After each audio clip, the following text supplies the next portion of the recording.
It's not just grief. It's actually how are you going to create or recreate the life that you want now? It does a lot of the grief work for you. It's amazing how much creating days and weeks and months in a life that you really enjoy does to modify how you experience grief.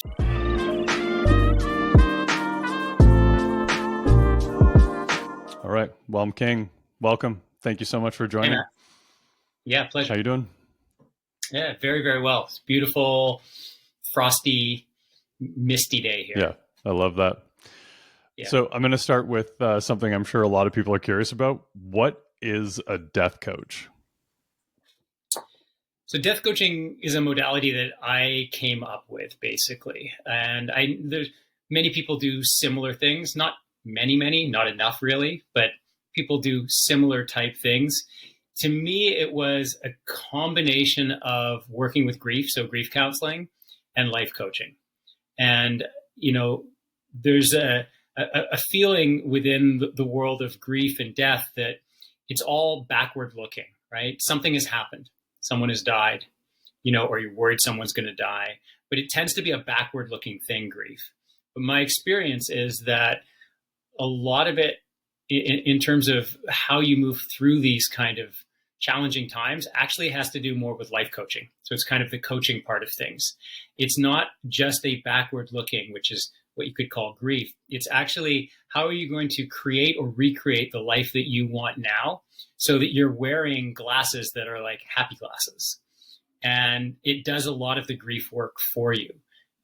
If you can develop a life that you're actually really happy with now, it's amazing how much of that grief is like, oh, you're always going to feel that absence of whatever it is. But it's amazing how much creating days and weeks and months in a life that you really enjoy does to modify how you experience grief. So my work as a death coach is kind of a combination of grief counseling and life coaching, death coaching. Interesting. So what I'm hearing is that if people are more proactive about living or leading a fulfilling life, their experience of loss is different. Yeah. I mean, I think your experience of everything is different. And so, you know, I tend to view things like sunglasses. So we have this, you know, collection of sunglasses that we can wear. It's like, these are my happy sunglasses. These are my sad sunglasses, my frustrated sunglasses, my fulfilled sunglasses. And depending on what glasses, you're still looking at the same world, right? You put the lens on and it's a slightly different hue. It's the same world out there. You have the same house, you have the same friends, you have the same, you know, everything's going on, but it's like an attitudinal thing. And a lot of times we can get caught up wearing negative glasses. And so everything's hard, everything's challenging, everything sucks. But, you know, when we do things in our life in a proactive manner that put better sunglasses on, it's amazing how the exact same things in life look different from that angle or through those glasses. And so a lot of what I do is I start trying to get the best glasses on people. And then there's still going to be problems. It's not like putting on the glasses, suddenly everything is magically okay. But it just gives you this way better footing to start from. What are some of the common threads you seem to pull with people when you're focusing more on that life coaching aspect? So I very much relate to having some pessimistic glasses on at times. And I think it's something that I just continually to work on to shift the way I view the world. But yeah, how do you pull some of those threads with people? And what are the common things that that most people could work on to improve the clarity of their glasses?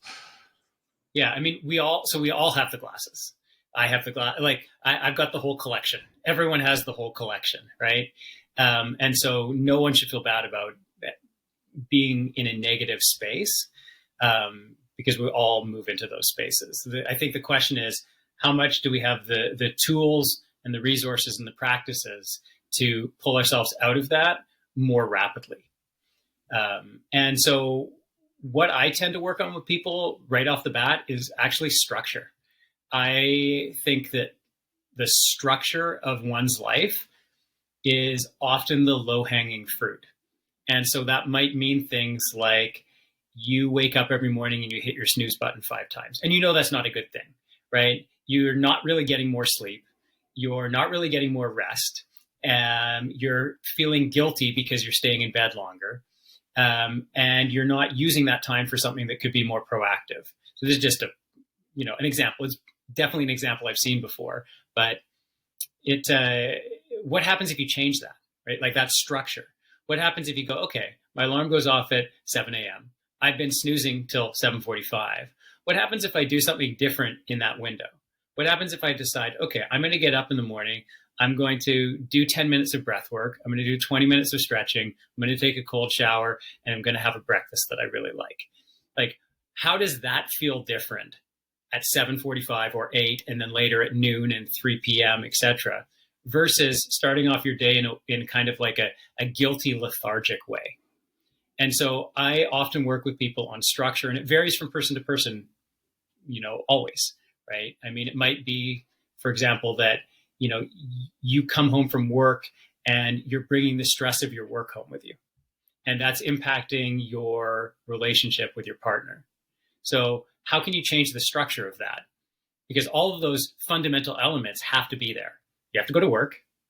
You have to come home. You have a partner, assuming you're not wanting to break up with your partner, all of those elements are constant, but how can you modify the structure and how you engage with them? So maybe that's something like, hey, I'm not going to go straight home. I'm going to go, and I love swimming. I'm going to go and swim for a short amount of time and let the water kind of cast off the stress of my work so that when I come home, I'm not bringing that there. And how does that change my relationship with my partner? And then how does that cascade into other things? So it's always variable, but it's those kind of structural things. And there's often low-hanging fruit. There's often things when I get into someone's life with them where it's like, oh, there's going to be some things that are really challenging here. Let's leave those for a later day. Let's pick the absolute lowest hanging fruit, the easiest things to change with the biggest potential for reward. Let's start with those and then work towards the challenging stuff after we built the momentum as well of like, oh, I can actually make positive change in my life. Yeah, I can relate to that. So as a, work from home vet of almost a decade, it's incredibly difficult to create good boundaries between work and personal time. And something that I figured out that worked for me was having a workout as soon as I finished work, even if it was only 20 minutes, just barely cracking a sweat, just to get that mind and physiological change, like state change, to be like, okay, now it's time to be engaged with my family and whatever else. How much of a role have you seen it play for people to understand their own natural rhythms? So for instance, like when you're talking about that structure, for me, it's like, I want to be able to work out at 2 or 3 in the afternoon every day. My wife is a savage. She's like straight out of bed, into the cold shower, straight to a workout. That's absolutely not me. I'm more on like the snoozer side of things you were talking about. Yeah. How important is it for people to get to know themselves and their natural rhythms? 100%. I'm not sure how else to answer the question. How important? Extremely important. There is no universal anything. So I have a lot of different interests. I'm interested in our diet and our dietary systems. I'm interested in how you live life, and all of these things, and they're highly unique. And I'm always wary of anyone who kind of says this is the panacea for anything, right? This is the ideal diet, period. This is the ideal exercise regime, period. This is the ideal flow of life, or how you should sleep, or when you should sleep, or where you should sleep. All of those things. Sexuality, right? Like this is how your sexuality should be. I'm highly wary of anyone who professes a kind of universal reality. And yeah, I think that coming to understand what you need and then what's realistic. Yeah. Right. I mean, you might find that you need to work out every day at 2, but you're in a career that you love, but it's a 9-to-5 job. And so that's just not really possible. So it has to get overlaid with some pragmatism as well of what's actually possible. But in an ideal sense, yeah, you would know yourself really well and go, this is the foods that meet my needs, that also match my ethics on a global or environmental level. This is what I need for my body. This is what I need for my spirit. This is what I need for my, relationship. and that would all fit perfectly into the little box of your life. But there is always having to overlay with the reality of what has to happen, right? You have kids, so you can't necessarily get up and work out first thing in the morning because your child is up or whatever the case is. I think that's actually the goal, is to understand yourself and then go from there. Mm-hmm. Yeah, I tried working out first thing in the morning, and I don't have the mental grit. I don't have the intensity that I'm looking for in my workouts. It's like I can do yoga in the morning. That's about it. That's about as intense as I can go. And I had to learn that over time, because I find culturally there's this huge thing around morning routines right now. Everybody's like obsessed with their morning rituals. And yeah, I think some people are trying to force themselves into an idealized box of getting up at 5:30 and doing 2 hours of morning routines when it may not be the right fit for them. But it does require a lot of experimentation and self-discovery. Yeah. And I think it's been very overhyped recently. There's a lot of kind of social media celebrities who often say many good things, like the Andrew Huberman, Joe Rogan, Peter Attia, who I've pulled many things from that I like, but there is this kind of mold that seems to be proffered of this is how it actually should look. If you're not in the ice bath within 90 seconds of getting out of your bed, it's not good enough. And yeah, I think that the mold that they give is a good general template. But that's like, I could say, I think being vegan is a good general template, but it's not a hard and fast thing. You have to understand yourself and what your body needs, and then you have to overlay that with your ethics of how it impacts the world and others. Yeah. And actually food specifically is a tough one. So my wife's a great example. She was vegan for a long time. And no matter how much she tweaked things, she just couldn't get the level of vitality that she wanted. And so she tried an experiment of starting to eat meat again. And regrettably, she feels much better consuming meat, but like ethically, it's a challenge for her every day. So yeah, that is an interesting one. And people are so unique in terms of their response to food. I've done a lot of exploration personally around like what foods make me feel good, what makes me feel kind of heavy. And I think we've kind of lost the thread a little bit of listening to our intuition and listening to our being connected enough to our bodies to recognize those patterns, because there are so many people that have so much great information, but again, it's not applicable to everyone. We're all different. How have you found anything particularly useful for people on the food front, or is it just exploration and trying to tune in? Like, I know that's a very broad question, but have you worked with people and seen some like common threads over the years? I mean, diet is not my area of expertise on a professional level. And so it's something that I have done a lot of research and work on, but it's not a primary part of what I do. And so, to me, it always boils down to two things, really. It's learning what your body needs. So I hear you with your wife. I had a partner for years who was also vegan. She had hypothyroidism, hypo or hyper, one of the thyroidisms, and very badly. It was constant pain and problems. And when she added a small amount of red meat back into her diet, it didn't go away, but it vastly went away. And so then it became, okay, well, this is clearly you've learned what your body needs. Mm-hmm. And then the second part is, how do you overlay that on the reality of things outside of you? So environmental realities, animal rights, the reality of our industrial agriculture system. How do you engage with that? And yes, I have helped people deal with that. It's like the number one recommendation I give to people on diet is, do you own a deep freezer? It's the number one question I have for people, because if the answer is no, then you are going to be restricted to buying from supermarkets lower quality things because you don't have the storage capacity. Mm-hmm. Whereas if you have more storage capacity, hey, you can establish a relationship with a local farmer. You can buy a half a side of a cow that you can go meet in advance, that is your meat for the year. You can connect with a hunter. Maybe you hunt yourself. Where are you putting all of that if you just have the tiny little freezer that comes on the top or bottom of our refrigerators? So like step one is get a freezer so that you can do things like in the summer, you like blueberries. Great. Go pick a bunch of local blueberries. You got to be able to put them somewhere. And so, yeah, I do work with people somewhat, but it's definitely not my, it's personally a very, very, very close to my heart in terms of an issue that I like to think about. But professionally, it's not something I deal with too much. Yeah, no, that's fair. I actually like that answer, having a freezer. We have a secondary freezer with kind of exactly that. It's like we have a local butcher out in the burbs that we go to. They source everything from within the province, and it's, yeah, anyway, it's beautiful. It's a much more, I don't know, I guess energetically aligned way to consume meat. It comes from like small farms and all that jazz.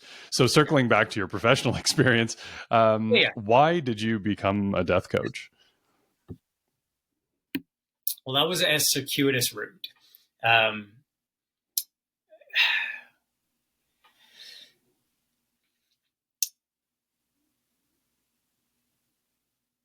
A question like this is always kind of like, okay, like how far into the origin story do you go, right? Mm-hmm. Maybe what were like the key drivers? Was there a moment or a set of experiences that really triggered something, a shift in your thinking, a shift in your perception, or that made you feel called into this kind of work? Like, was there a defining moment that gave you some clarity that this is something you wanted to be a part of your professional life?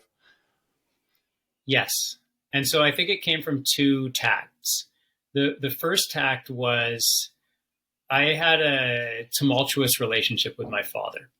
And I did a bunch of counseling in my early to mid 30s in a modality called Hakomi, which is a very body-centered experiential type of therapy. My therapist, who then went on to be my mentor and trainer, because I started to train to become a Hakomi therapist, used to call standard psychotherapy very expensive conversations, which isn't to say that they can't be effective, but they lack an experiential element. They lack an emotional element as its kind of default pathway. And so Hakomi is a very different kind of therapy. It's a lot of like, what are you experiencing in your body right now? Going back into being a child, things like that. And so I started training in Hakomi thinking, this is what I want to do. It was super profound for me. I shifted things within myself that are very challenging to shift. So one of the things that I understood or came to understand is, me, the 30-year-old man who was a successful entrepreneur, living a good life, had forgiven my father, had rebuilt my relationship with my father. He's dead. He had died by this point, but I had rebuilt my relationship with him within myself. That was the 30-year-old me who had done that. The 6-year-old me, who was the actual wounded one, was still inside me. And the 30-year-old me couldn't touch that 6-year-old boy. Like, I couldn't change how that 6-year-old felt. And Hakomi helped me do that. And so I thought, okay, this is it. I'm going into this. And then I realized as I was starting that training that there's an element of presence and compassion within Hakomi to be a really good Hakomi therapist that I have, but they're not my strongest suits. And that maybe a better path for me was actually being in the world of conflict. So I started training to become a mediator at that point. Effectively, instead of sitting in one person's fire, right, their therapy, you're sitting in two or more people's fire, their conflict. And so I started training to become a mediator. And during that path, it's all, you start diving into yourself so much during those kind of times where you're thinking, okay, well, how can I really assist others, which has to come from who am I? What do I really have to offer to others? And during that process, I started really grappling and thinking a lot about death. And it's a subject I've always been interested in.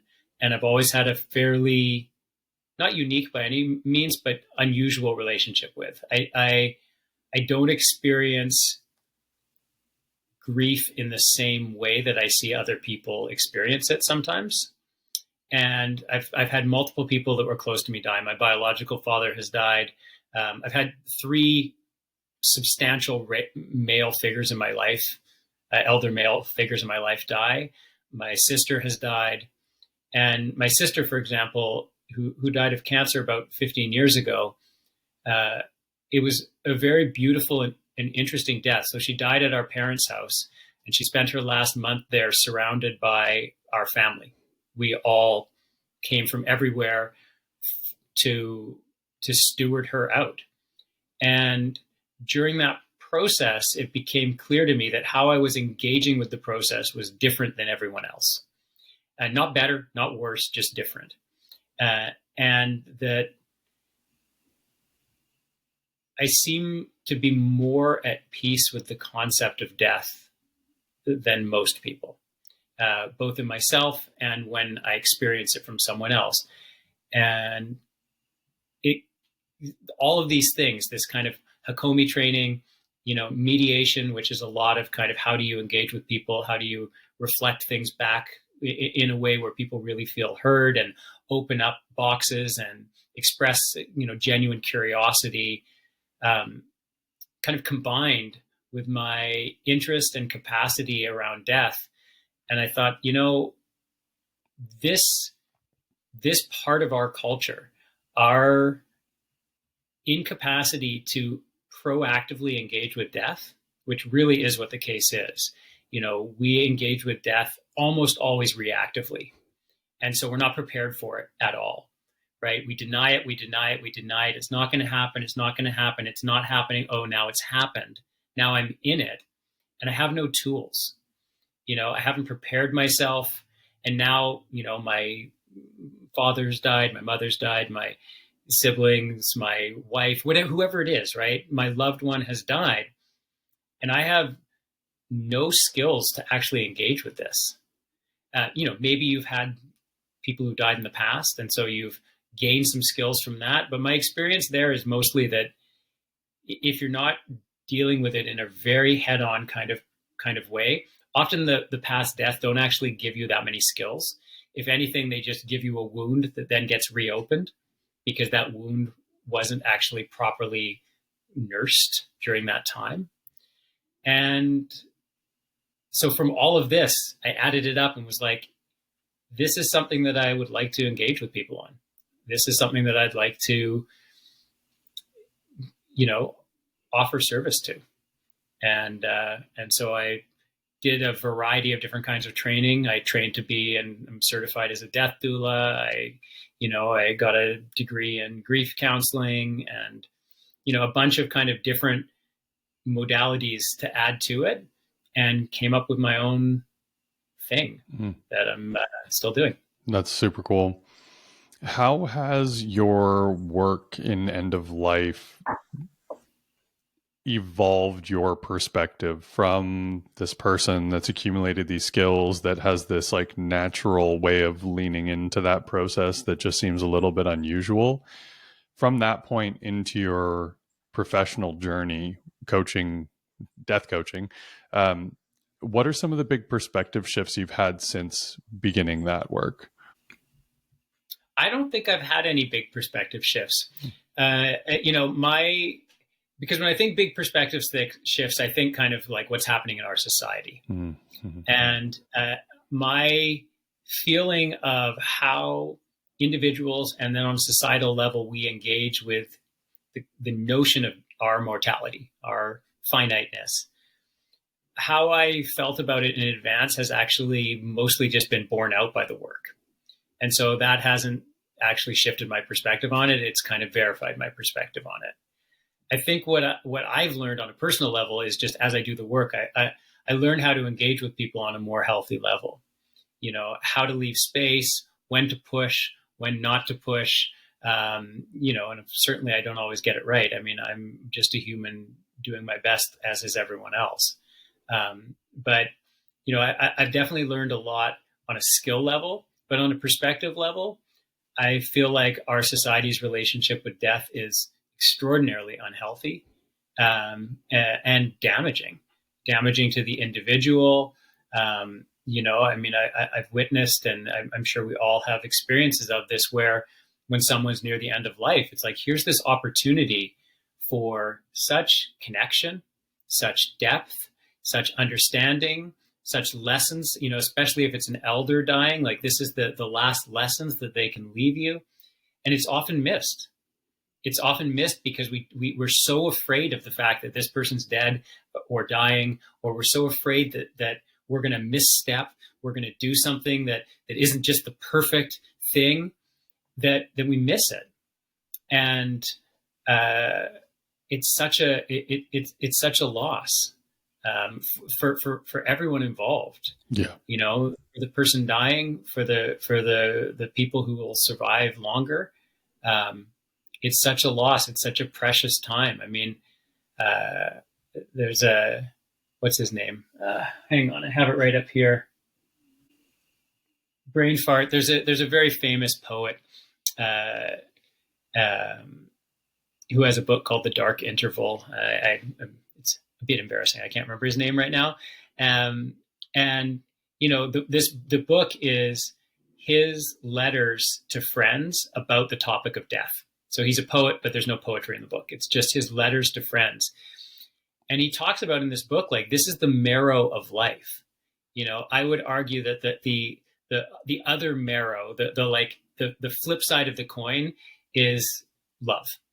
And this is all, death and love go hand in hand together. Your experience of grief is directly proportionate to your capacity for love.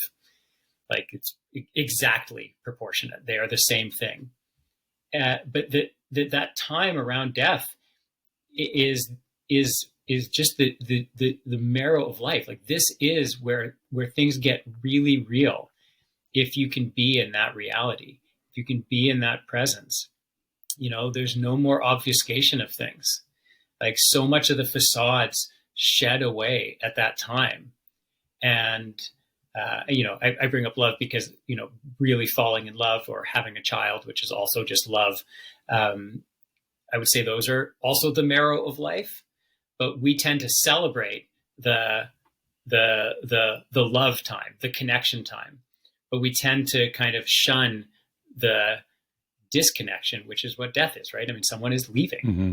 Someone who is currently inhabiting this fleshy material in this three-dimensional thing is going somewhere else, wherever you believe that person goes, if anywhere. And we miss that time.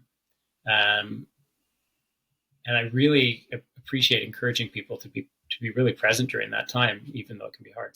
Yeah, there's an intense vulnerability in that time that I think provides the opportunity for the level of connection you're talking about. And I've observed in our culture that people are very uncomfortable with that level of vulnerability. And I think, at least in my observation, I would hypothesize that the lack of practice being vulnerable makes it very uncomfortable for people to get as much as they could otherwise out of that time. You talked about our cultural relationship to death. What would you like to see done differently? Oh boy. It's a big rabbit hole, isn't it? I mean, the goodness, where to start on that? I mean, I would like to see intergenerational homes to be more common. I would like to see death move out of something that happens in foreign places. We call them hospitals or whatever, like somewhere out of sight, out of mind. Back, basically our relationship with death ended when death stopped being something that we saw on a regular basis, right? It stopped being that our family members died at home.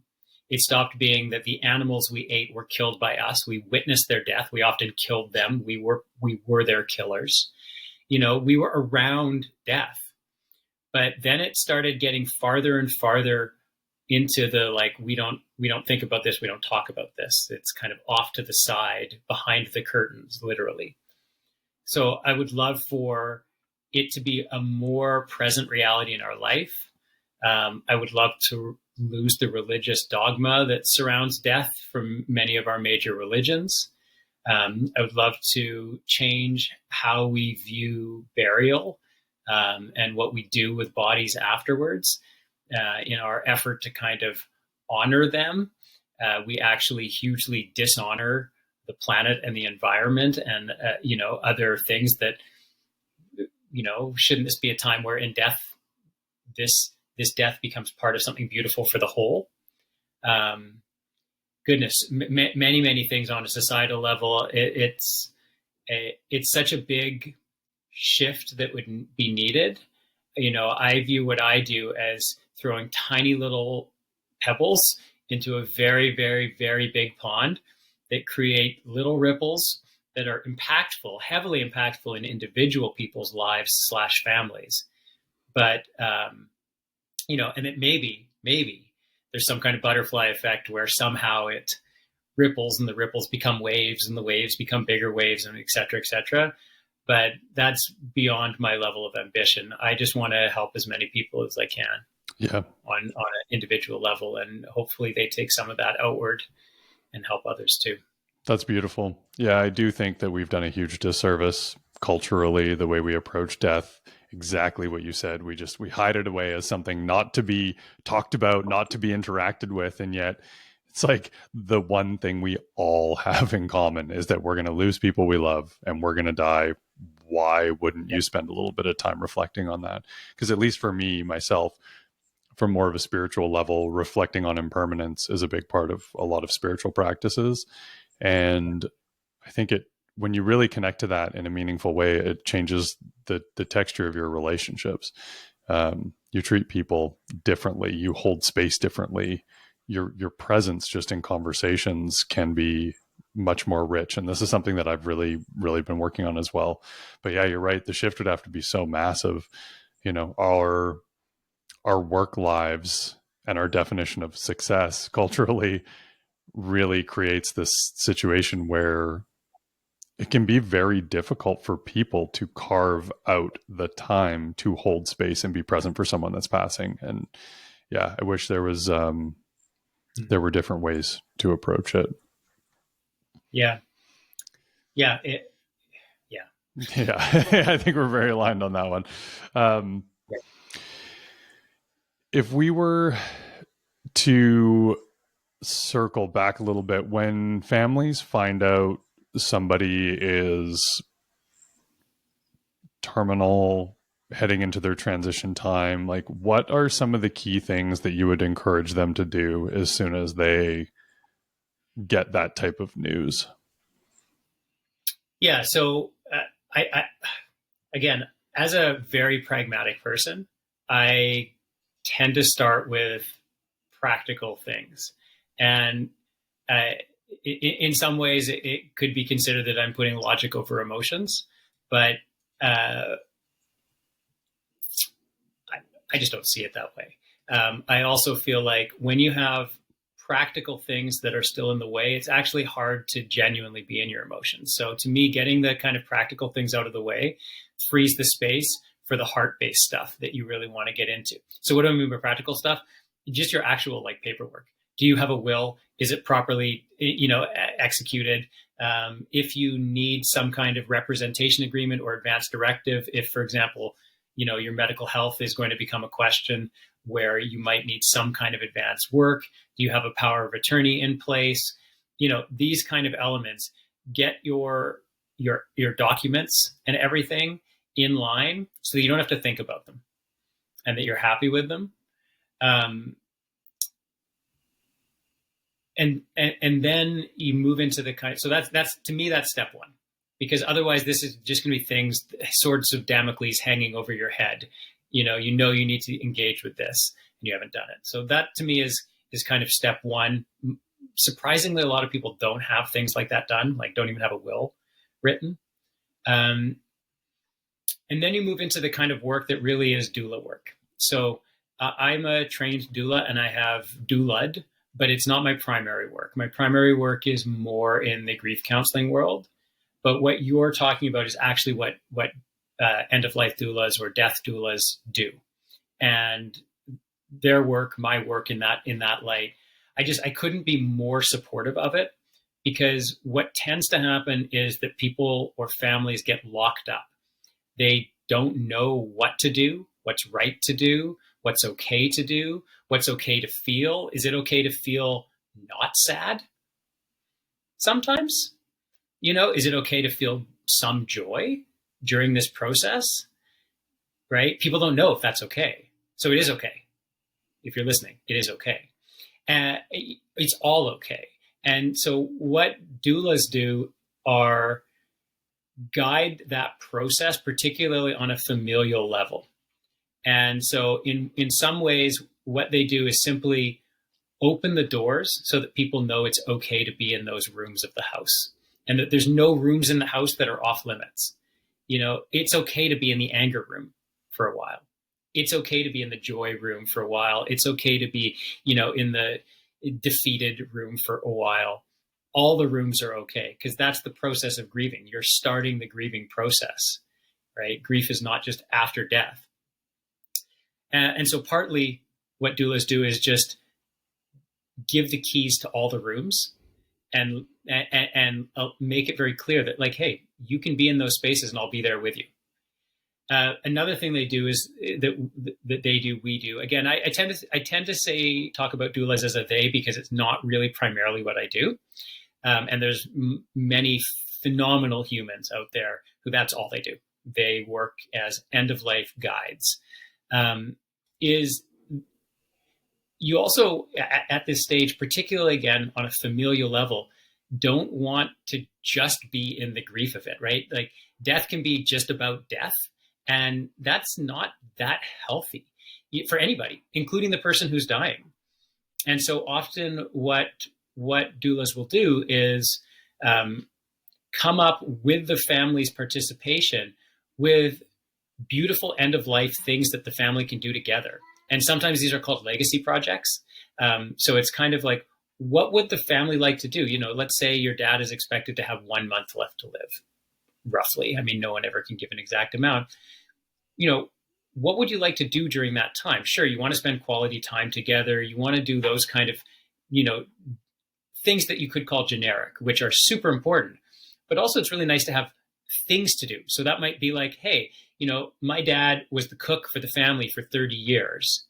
So what about if we make a cookbook with my dad of all his recipes, right? Like, just as an example, something that's an actual task that everyone can do together that will also endure past. So, those are the kind of engagements that doulas do, as well as actually in the final times, being a medical advocate, ensuring that they understand what their medical rights are, things like that. But that mostly goes back again to having your paperwork in order. And so getting that done right off the bat. I can't support that mode of thinking enough, regardless of what people's perspective is. Like, as soon as I found out my mom was terminal, I went into massive action.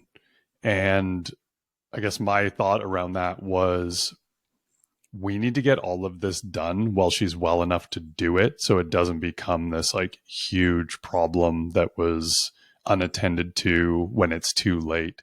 So I'm very happy to hear you say that, because that was actually where I went naturally. I'm fairly tactical. So I was like, okay, cool. Let's just get all the paperwork out of the way as much as possible. And for those of you that are going to play the role of executor, like I did, I felt incredibly well prepared, and that was still a very intense process. Yeah. So, I mean, what was that process like for you when you, how long ago was this? Just over a year ago. Just over a year. And I mean, so you're kind of, I mean, on a grief level, you're not in the, and this varies from person to person, so I'm not trying to put you in a box, but in general, I would say that, at about a year, you're no longer in the most acute phase of grief. And for some people, they might still be in the most acute phase. But I mean, the kind of, maybe I can't get out of the house, I can't get out of bed, kind of, I'm just devastated phase. And so I'm curious in this kind of middle phase, because a year is also not very long. It's not like, hey, my mom died 20 years ago kind of thing. I'm curious how that sits with you now when you think back on that last period of time with her, how that sits in terms of what happened, what didn't happen, what you would do differently, what you learned from it, and what you would be doing on a kind of ongoing basis, not necessarily daily, but on an ongoing basis, so that when this happens again, because again, I'm not sure if your dad is still alive, for example, or, we're going to lose many people unless we die first. And so I'm curious what you took from that you'd like to bring forward into the next time that happens. I feel I have zero regrets about my mom's transition. And I think that's what's allowed me to move through grief differently than I see a lot of people experience it. So my mom had cancer for a number of years. It was pretty mellow until it wasn't. My mom and I were very close. So there were no conversations that were off limits. So as soon as we found out she was terminal, we went into massive action on the tactical stuff.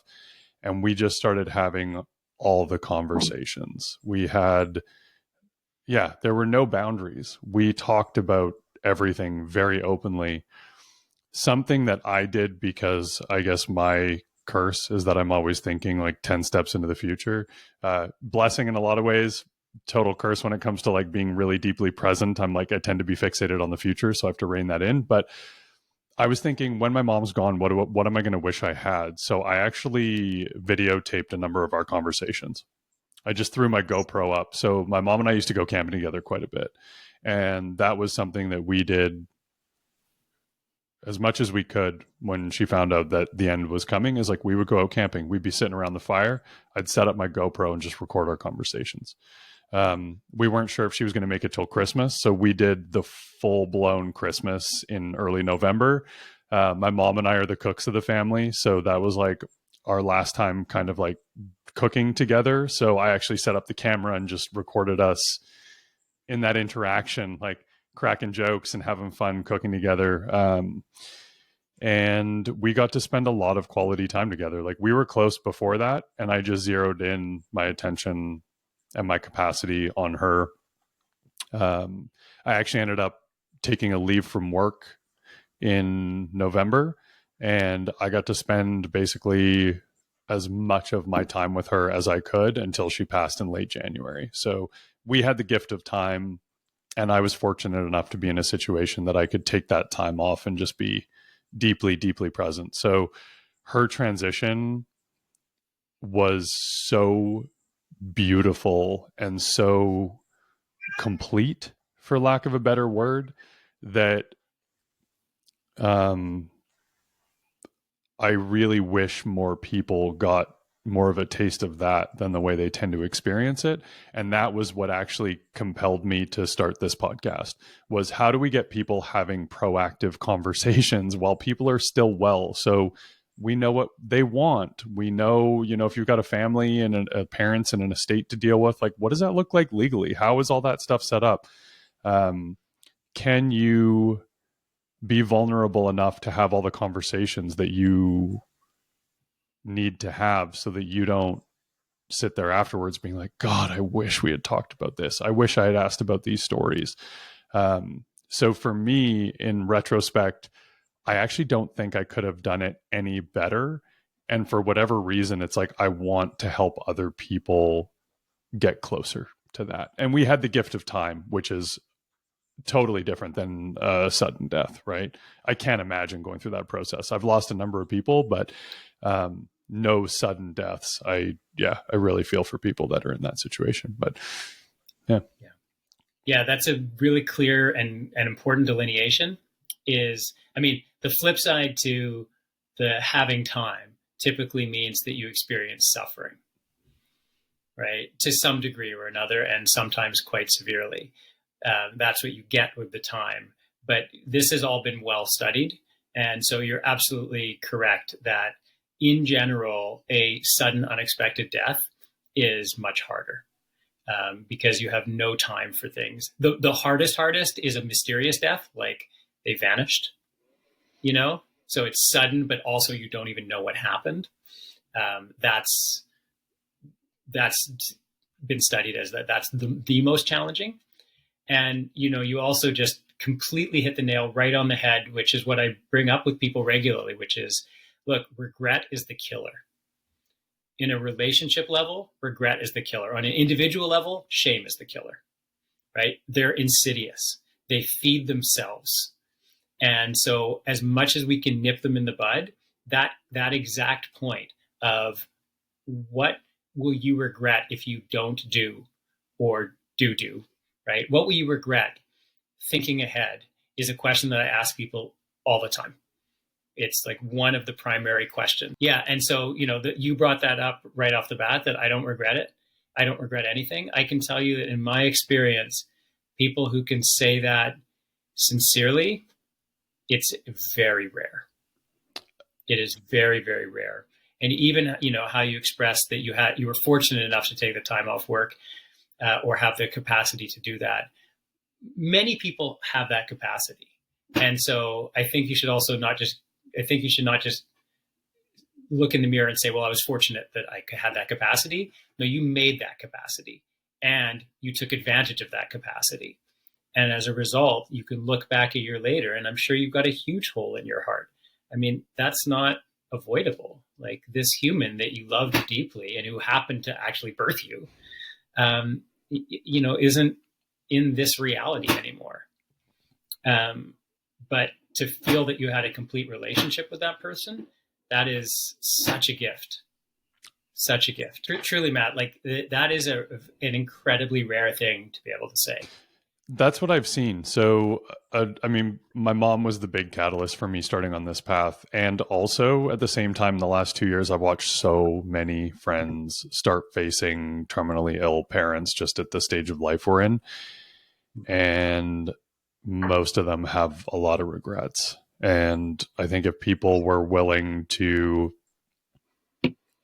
dive into some of the complexities of family dynamics, as early in that process as possible, I think the better off, because you never know how long someone has. Like, I've seen people that are like, oh, my dad's got a month, and then all of a sudden he has 2 years.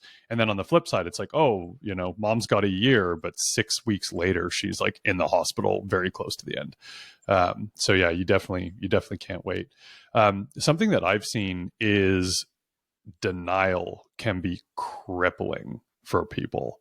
And I saw a little bit of this in my own experience with a family member.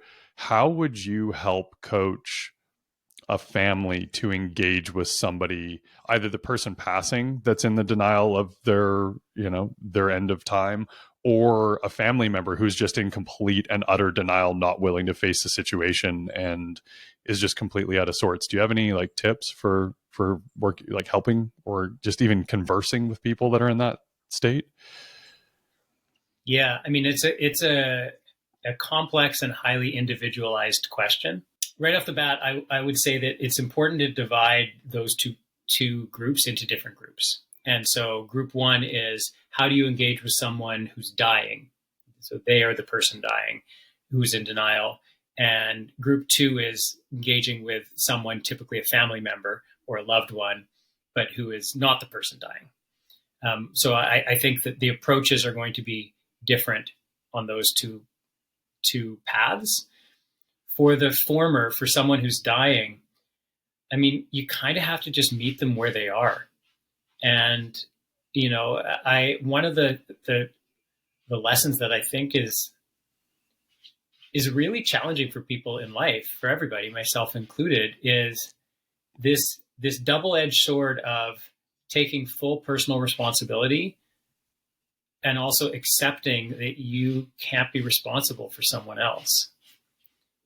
I mean, I'm saying that as a blanket rule. Of course, if you have a 1-year-old child, you are responsible for someone else. But in general, as two adults, you're not responsible for someone else. And so sometimes the best you can do is just meet them where they're at. I mean, we'd like to think, hey, there's some path, there's some combination of words and actions and temperament and something that I can do outwardly that is going to facilitate breaking down this denial, right? This glass that this other person has put up, and bringing them to this place of kind of clarity and acceptance and beauty and harmony and all of these concepts. And sometimes it's just not possible. Sometimes what we can do is we can provide comfort. we can provide connection, and they're just going to be where they're at. They might be restricted by any number of things. They might be restricted by their religion. They might be restricted by experiences they've had in the past. They might just be restricted by how they've lived their life. They didn't have the same opportunities to kind of engage with things, or they didn't take those opportunities. And so to me, the starting point is just, where are you at? And, the reality is, like, if you're dying, you're probably really scared. You're probably really unsure about a whole bunch of things. And just being a comfort to those individuals, sometimes that's what's needed, and that's all that can be offered, and it's really valuable. And from that place, maybe then there's a potential for something to open up that previously wasn't open. But if you start with the, like, hey, here's where we should be, and you're all the way over here, and we need to be over here, because this is where the healthy relationship with death is, it often you're just going to turn that person off. So, for example, like, I'm very atheistic, and I engage with people who are religious all the time, right? And if I come to them from a place of like, well, your religion is the problem, we're not getting anywhere, right? And so I meet them where they're at, and then we see where we can go, because I'm not trying to bring them anywhere that has to do with me. I'm trying to create for them the best space that they can have to live the best life they can, right? And which, in this particular instance, which is not much left. And then with family members, or the people who are going to survive, I really think it comes back to what you said already, which is regret. And, so I ask people all the time, what are you going to regret if you do or don't do? I really think ahead. So another way that I phrase this, but this is a more individualized thing, is I'll ask someone, okay, so there's a common question that people get asked, which is, okay, so if you could go back in time, right? I'm 47. If I could go back to my 20-year-old self, what would I tell him? Right? This is a question that gets asked all the time. I think it's a good question. I think there's a better question, though, which is, I want you to imagine yourself as an 80-year-old who is near the end of your life. Maybe you're dying soon, maybe you're not, but you are near the end of your life. You are in your final stage, however long that is. I want you to really feel into who that person is, who you are. And then I want that person to tell you today, the 47-year-old me, the same question that the 47-year-old me would say the 20-year-old. What advice does that 80-year-old you have? And this question allows a reorientation of priorities of life, right? When you think about, okay, I'm now 80 years old, right? I have a bad relationship with my brother. I don't have a great relationship with my brother, but like, I'm just a random example, right? I'm 47. I've got a shitty relationship with my brother, but always felt bad about it. I wish we were closer. It's like, okay, well, as a 47-year-old who expects to live another 47 years, I can just ignore that, But when I think about myself when I'm 80, and I think, how will I feel if I've lived the rest of my life never healing this wound with my brother? It puts it in a completely different perspective of like, oh, maybe I need to step out of my own comfort zone. Maybe we need to get past this. I need to do my part to get past this. And so I feel like asking a similar type question, like, okay, Matt, your mom is not much longer here. I want you to think about where you're going to be in 5 years, and looking back on the time that you have left with your mom, and what is important. What is you in 5 years going to think is important? And to let that guide your actions, and put aside just all of the stuff that in the light of death actually starts to become very petty, and not always. Of course, there can actually be real trauma, like maybe there was abuse, or, there can be stuff that's very hard to overcome. But often it's not that. Often it's just our personality of like, I just don't like this thing about my mom. And so we friction and et cetera, et cetera. And it's like, is that really that important? Or would you like to have like a month of connection, moments of connection with your mom, that's something you can look back on and that can fill part of that void that's going to be there? and you're filling it intentionally. It's not just like, hey, I have some memories in the past that I can take. You're actively, proactively creating that fuel for yourself for later, that comfort and nourishment for yourself for a later time. So for people who are struggling to get past things, I tend to go to these places first. And I'll often also, if I get an opportunity to work with them one-on-one, often it has to do with their own fear of death, right? It's bringing, they're actually thinking, well, one of these days that's going to be me.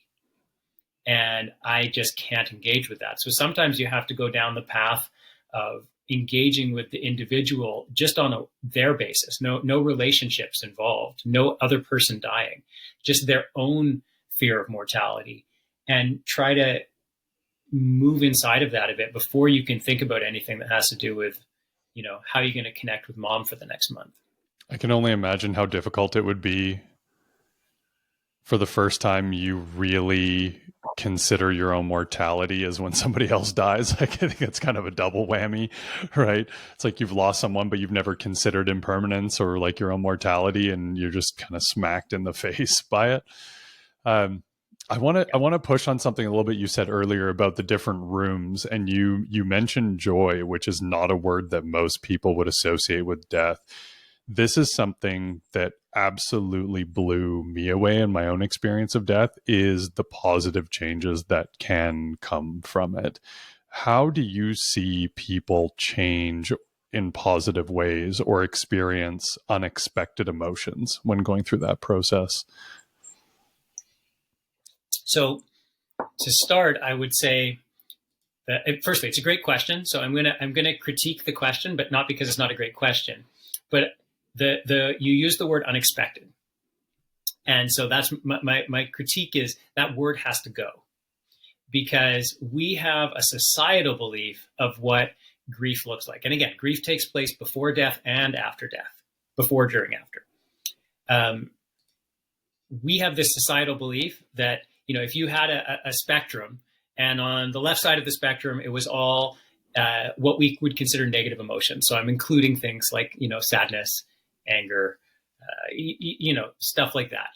And then on the positive side, you have happiness, joy, connection. That the grieving process it's only okay for the grieving process to be on the left side, or what I'm calling the left side. It's only okay for it to be on this is hard, this is challenging, this sucks, this is miserable, this is bad, right? If we put it down to its most basic terms, bad and good. But it's just, it's not, it's bullshit. It's bullshit that this is the only way that it can be. And this is also a known thing. So people who study this, people who study grief, this is not a hypothetical thing. The reality is what you should expect is that you are going to go through the gamut of emotions, individually and potentially with others, including the person who's dying. There's going to be sadness, for sure. There's going to be things on that side of the spectrum. I maybe there's some kind of, magical, I don't know, Swami guru whose death is just all a big celebration. But I mean, realistically, you are going to experience hard things during a death. It is a hard time, but it's not exclusively a hard time. It's not exclusively a bad, negative, challenging time. And, this is when you start stripping away the facades on the outside, you encounter these sides of yourself and others, which can include just such delight and joy. And the delight might be because, hey, this wall that I've had between myself and my mom or my dad or whoever, that wall is gone, or it's lower now. Maybe it doesn't go all the way, but we can peek over the top of it now. And so now all of a sudden, where previously there was a wall, now I'm like looking at this person, and that's joyous. That's a beautiful, beautiful thing. Like when it was Rainer Marie Rilke that I was talking about before, by the way, the poet, it's not that the marrow is just the suffering, the marrow is the realness of it. And the suffering, the sadness, that's in there. That's part of life, right? I'm sure we've all studied some Buddhism, right? Like life is suffering, because we cannot accept change. But it's also joyous, and so your experience is it's actually very normal. It's very normal to have that, and everyone will be different in different ways. But you should expect that, and see what you can do to promote that. The sadness is going to be there, but what a beautiful thing to be near the end of someone's life and see them laughing. I mean, yes, it's going to be sad, but let's also laugh. Let's also celebrate. Like, let's bring joy to the end of someone's life, so that, even if it's just for them, even if it's just so they're not feeling like, oh, this is just a depressing time and I'm the cause of that depression. It's like, no, this is also a beautiful time. This is also a time for celebration. Like, I'm a big fan of celebrations of life over wakes. If you want to have a wake, great. But don't do that instead of a celebration of life. Have that with someone. Let them feel how much they have impacted you and everyone else. Bring them together. Show them love. Celebrate. Have a cake. Eat ice cream. Like, it doesn't have to be a morose experience. And that's not denying the sadness that's going to take place, because it's going to take place. But, it doesn't need to be only that. Yeah. Gratitude came up for me in a massive way. When you think about the impact this person you care about so much has had on your life, and if you're given the gift of time, reflecting with them about that impact that they had can feel so meaningful to them. And yeah, for me, it's like I was always consciously grateful of my mom. It's like, I like hosting brunches. That's my thing. Like, I don't do dinner parties. I do brunch parties. I bring all my friends over. And it's like, I invite my mom because she just, like, I love having her in the group. Like, she's such a fun addition to the group. And yeah, the immense amount of gratitude that I felt was really overwhelming. And the perspective shift that I got in the restructuring of my priorities was profound and has fundamentally changed my life North Star going forward. Like, I'm reorienting my entire life around these perspective shifts I had. So yeah, I can appreciate that. And if you're fortunate enough to be in a close relationship, like, we had some pretty inappropriate jokes with my mom that she had a good laugh about, like, towards the end. And it's like, I mean, you almost kind of need to throw in a little bit of humor because it's inevitable. Yeah. So, yeah, I could see that. But yeah, those are the things that people don't expect, don't consider, don't imagine. It can be part of the experience, but yeah, it really adds a richness to it. Yeah, I mean, we've been taught that it's solemn, right? You need to go inward. You need to be in mourning in advance and afterwards. And I'm not in any way opposed to those things, but I am opposed to them being the exclusive rule that must be followed. Yeah, 100%. And so, yeah,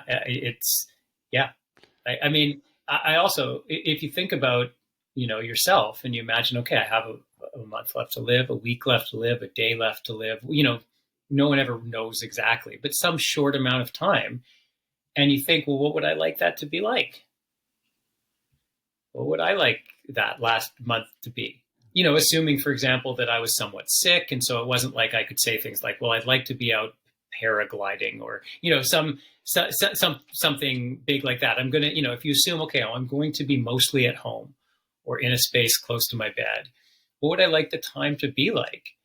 I mean, I would sure prefer to laugh as much as possible during that time, and love as much as possible, and hug as much as possible, and eat good food as much as possible, and share wisdom as much as possible, and receive wisdom as much as possible. That, that's what I would like, more than just kind of feeling like, this is miserable and I'm causing misery around me because the people who love me are going to suffer. Yeah. What are different ways to approach, I don't know, say you've got a colleague or a friend that's got somebody very close to them dying, or you're going to have a visit with somebody that's getting towards the end of their life, what can you ask them other than how are you doing? Because that is such a frustrating part of the experience. Every single person that knows what's going on, how are you doing? It's like, well, fuck, I'm doing about probably how you think I'm doing, right? What are some different ways that we can approach people rather than asking them how they're doing? Yeah, this is a really good question. So I would start by saying that the question, how are you doing, is not inherently a bad question. I think that it can be bad for two reasons. Firstly, as you just mentioned, it can just be asked all the time. People are constantly asking the same thing again and again. But I think the other reason is a lot of times when people ask that question, so let's even take it away from the concept of death, just daily life. Hey, Matt, how are you doing? What I'm actually asking is, I want you to ask me how I'm doing, right? I'm asking you, but I'm actually bringing my own stuff to the table here. And one of the reasons I got into this line of work was I realized that I can engage with people around the topic of death and other really hard topics without bringing my own stuff to the table, right? Partly because I've resolved it, somewhat, but I can leave it at the door, the stuff that I haven't resolved. So I would suggest that question of how you're doing, if you can ask that in a way that is truly genuine, I would like to really know where you are at without bringing any of my own projections to the table, my own expectations. I expect you to be miserable. I expect you to pretend that this is not a big deal. I expect you to, be happy. No expectations. That question feels a lot different to the other person.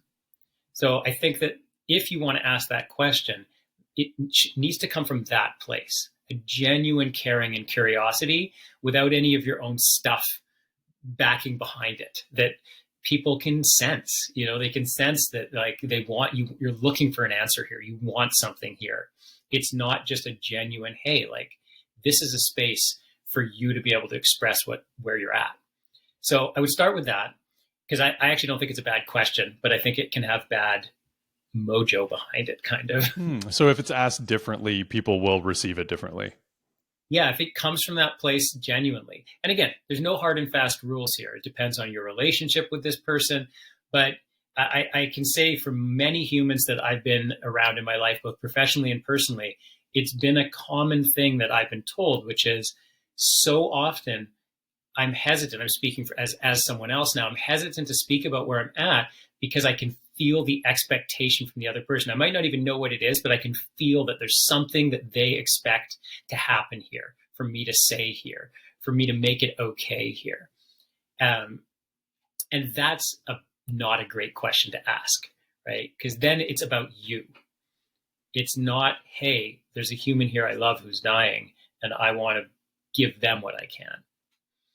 So I don't think it's a bad question, but I get why it can be a bad question. Beyond that, honestly, I think the correct route forward is full honesty, always.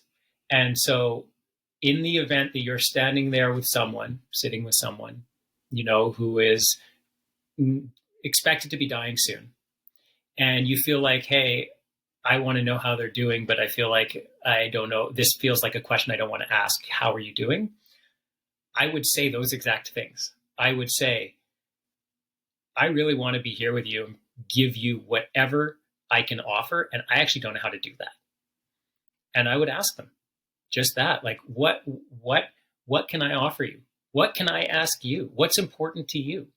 Because these are all basically the same questions, but they are expressing a genuine curiosity, right?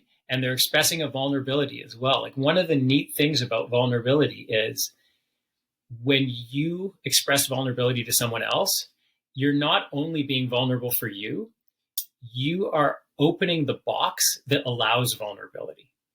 It's like we are now in a room that allows vulnerability. I don't know if you knew we were in that room, but by being vulnerable, I've just like magically teleported us into this room now where vulnerability is okay here. And so expressing uncertainty, I think, is a great place to start. You know, none of us, like, I do this professionally and have been around multiple humans I cared about incredibly deeply who have died. And I am not remotely an expert. You know, like, no one's an expert on death, really. Maybe there's some people, but very, very few people. It's okay to not be an expert. What you want to give, though, is yourself. You don't need the expertise. You just need yourself. And to me, that starts with honesty. That starts with vulnerability. And so I wouldn't think, like, I don't have a magic question. When you say, what's a better question, that I can say, here's the exact question that's just that this is the, like, panacea. This will make everything okay. And this will open all the boxes. Just be honest. You know, I'm scared. I don't know what to do. I'm worried about saying the wrong thing. I love you so much, but I'm worried that I'm going to misstep, because especially people who are dying, most often, not always, but most often, they don't have any more bullshit filters. You know, there's no more BS in this. And so they will just say, like, you know, thank you. And here's what would actually be useful to me. I'd really like to talk about this. I'd actually like to not talk about this all. I'd like to just watch the baseball game, like, whatever. You know, just be honest and create the space for vulnerability and honesty, rather than thinking that there's, like, a perfect pathway, that if you know the things, if you read it in the book and you say the right words, that, you know, the flowers grow in the garden instantly. Yeah. No, even just the feeling within our conversation, like that landed so differently, just with that extra layer. And I mean, again, how many roads lead back to an appropriate amount of vulnerability? Bridges a lot of gaps, you know? Yeah. If you're expecting someone else to not be guarded, but you're going in guarded, that's good luck. Yeah. That's very unlikely to work. Yeah, 100%. So if somebody hasn't really gotten to a stage in their life that they're reflecting on their mortality, how would you encourage people to dip their toes in that water? Yeah. I mean, this was actually, so I expressed how death coaching is a combination of grief counseling and life coaching, but there was an element of it that started where it was actually like, let's actually, like, practice death. You know, let's actually practice what death is. And so, I mean, I guess I would start by saying to people, you know, do you have any practice in your life that is meditative? And I say that where meditation obviously is a good example, but is not the only example. You know, it could be that you do Qigong. It could be that you do Tai Chi. It could be that you go for very intentional walks in the forest. You know, it could be any number of things other than sitting cross-legged or kneeling or on a chair, or however you meditate. But I would start by saying, do you have anything like that in your life? Because if we're just caught up in the hubbub of the daily momentum of things, of kids, of work, of jobs, of partners, of eating, etc., if we're just caught up in the daily momentum, then there is no space to answer the question you just asked. So to me, the starting place is creating some kind of place of stillness where you can step out of the busyness of life. Doesn't have to be for long. Ideally, it would be on a fairly consistent basis. Better to be very short but consistent than, you know, once a year I meditate for an entire weekend and then I don't do anything for 363 days. I'd rather have someone meditate for 3 minutes every morning. So that would be a starting place. And then beyond that, I mean, it's not that complex, really. It's actually feeling into the fact that this is going to stop sometime. You know, like, I'm feeling my heart right now. Right? My heart's been beating for 47 years without missing a beat, or if it did, it was like, you know, quick and short, nothing big. And there's going to come a day where this will be the last day. This will be the last beat. This will be the last breath for you and for everyone else. And actually just sitting with that knowledge, and letting fear come up, letting, you know, all of the the I wish I was going to live forever. This is unfair. Like letting all of those things come up, letting them go when they go, letting them come back when they come back. And it has this double effect of softening somehow. You're preparing yourself for that time, so it's not just unexpected where now all of a sudden I'm on that bed. You've been thinking about that bed. Like Carlos Castaneda in his Don Juan books talks about having death walk with you. I can never remember what shoulder he talks about. It's either the right or the left shoulder, where like Don Juan, Carlos Castaneda's teacher, like death walks with him for his entire life. He's a friend who walks over his shoulder his entire life. And so when that moment comes, when death touches you on the shoulder, which in our kind of, religious dogmatic framework is always viewed as this like guy with a mat, the hood and the sickle, right? Scary, right? It's this scary dude all of a sudden, with the icy touch, right?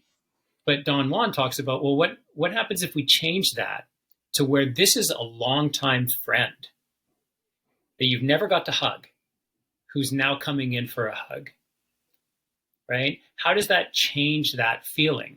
And it's not like all the death goes, all of the scarediness goes away. Like I'm still scared of death. I'm not just like in utter peace of it all.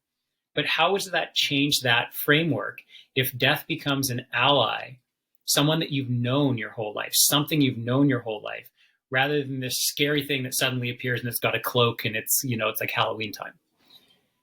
So that's part one. That's the actual how it impacts the dying part of death. But the second part is by engaging with this on an ongoing basis, you also can put aside so many of the societal constructs that we think are important that absolutely don't matter. So engaging with death not only has the capacity to facilitate a better death, which is just a short period of time, the end of life period of time, but maybe even more importantly, it gives you a perspective and a framework with which to look at your current life and go, oh, this job that I've been doing that I actually really don't like, it's kind of soul sucking, this job. And why am I doing this job? I'm doing this job because I've been told I need to have a really expensive car and I need to have a big McMansion. And that, so in order to do these things, I need to be going to Hawaii 3 times a year. In order to get the stuff, I have to do the shitty work. But you start thinking about things from the perspective of impermanence, and it's like, oh, I don't want to be spending 40 hours a week doing this shitty stuff. This car I need a car maybe, but like I don't need a Mercedes. This actually isn't what matters in life. So it reframes it and gives you a place to go, okay, well, who do I want to be? What actually matters to me now? Instead of waiting until the end and then trying to cram it all in. We typically call that retirement in our society, right? Lead 40 shitty years, and then you can have some amount of years afterwards where you spend time on cruise ships or whatever we're told we're supposed to like at that time, right? But like, that's just a story that we've been told by our culture. And, depending on everyone's circumstances, it's, variable as to what can be done. Some people are more privileged than others. They have different options than others. But most often, there's real change that you could make that gets rid of stuff you don't want and increases stuff you do want, even if it's not what society has told you or what our culture has told you you're supposed to prioritize. This kind of like progressive advancement and, the glorification of ambition, the glorification of billionaires, all of these things that are super toxic, as opposed to, people like Mathieu Ricard, right? Like the Buddhist monk who wrote The Art of Happiness, where it's like, look, the big skill in life is figuring out how to be happy. Really happy, not societally happy, genuinely happy. And to me, by engaging with death, it gives you the lens through which you can look to determine what happiness would look like for you. Yeah, that you nailed my perspective shift on the head with that one. Like redefining what's important, what would feel satisfying. Like when I'm that 80-year-old man, what what decisions can I make now that my future self will thank me for? And it really came down to like alignment, like what actually feels aligned, what feels meaningful, and why does it feel meaningful? In I can't remember where I heard it recently, but somebody was saying essentially, if you don't know why you believe something, then it's not your belief. And there was a lot of unpacking for me through the grieving process pre and post my mom's death of these things I worship are not mine. They were taught to me, and learning to let go of those. And then you're kind of in this strange place where you have to rebuild your beliefs, like more intentionally too, which is incredible. And then take steps towards those things. But a lot of people have a hard time being like, oh, well, if I go down this path, I'm going to make less money, but I'm going to be happier. It's like, how much is that worth? Right? At the end of the day, there's like, I mean, everybody knows it's a joke. Like nobody's ever sitting on their deathbed being like, damn, I wish I worked more. Right? Yeah, exactly. Yeah. And figuring out what fulfillment means to you is a real, takes like real exploration for sure. Yeah, I have a very dear friend friend, colleague, ally, um, who her primary question that she asks is, how can we redefine what it means to lead a good life? Like we've been taught what it's supposed to mean, right? Through our culture, which has been heavily impacted by religion and still is, through capitalism, this is what a good life is supposed to look like, right? You see it in marketing. You're supposed to be, you can just picture the guy and the girl, right? It's always an older guy and a younger girl, and he's got an open shirt and they're on a beach, and it always has the word freedom in it, and right. And like, and we've been told suffer to get to that point, and that's even assuming that point is particularly satisfying, which I would argue for most people is not. But how can we redefine what it is to lead a good life? How can we leave behind things like our obsession with ambition? Like we venerate ambition as if it's this like amazing quality. What is ambition? Ambition literally is the quest for more, mm-hmm. right? Yeah, we're all at the altar of hustle culture. Yeah, well, and again, I in no way want to suggest to people who are struggling that the struggle is futile or somehow there's an easy way to put that aside. It's very dependent on someone's individual situations, but there's usually quite a bit of room for flexing in reprioritization of how you engage with life on an ongoing basis, and how do we recreate what a good life looks like. How do we recreate a situation where, again, we live more in community? I don't mean like I live in the Nanaimo community. I mean in my community, whether that's familial, multi-generational, whether that's friends. I mean, one of the trends that I love, and unfortunately this came from a negative reason, is people buying houses and properties together to live in them. Of course, it came from the negative reason that our housing prices are ridiculous and completely disproportionate to what they should be. So it's what people can afford. But it still comes to the same place of like, oh, this notion that the 60s, 70s, 50s single family white picket fence, everyone can have one of those.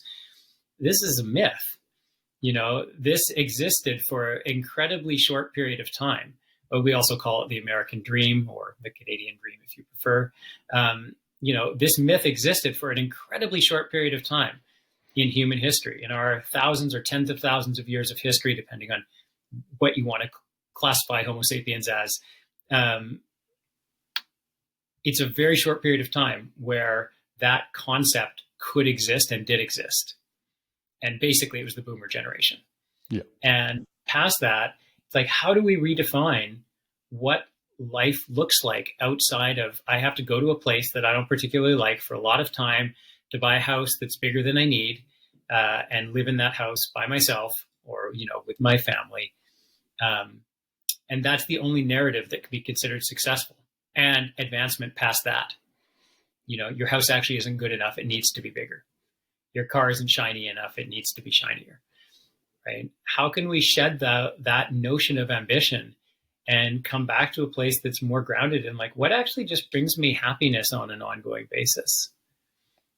What are the little things and the big things that bring happiness? It's a major societal shift. I don't know how it's going to happen. And I also really, stress that I don't profess any of this from a place of mastery, as if like I sit in my perfect happy bubble all the time. And I'm like, I figured it all out for myself. It is my life's quest to figure these things out for myself. Mm-hmm. And for work, part of one of the things I do for work, I do my best to help other people answer the same questions for themselves. Yeah. Redefining your priorities and what feels truly meaningful to you is an exploration, like figuring out what diet works for you. Yeah, 100%. Right? Yeah, 100%. Yeah, it's an experimental thing, right? Yeah. And as we age too, I mean, at least in my experience and those of those close to me, your priorities change dramatically.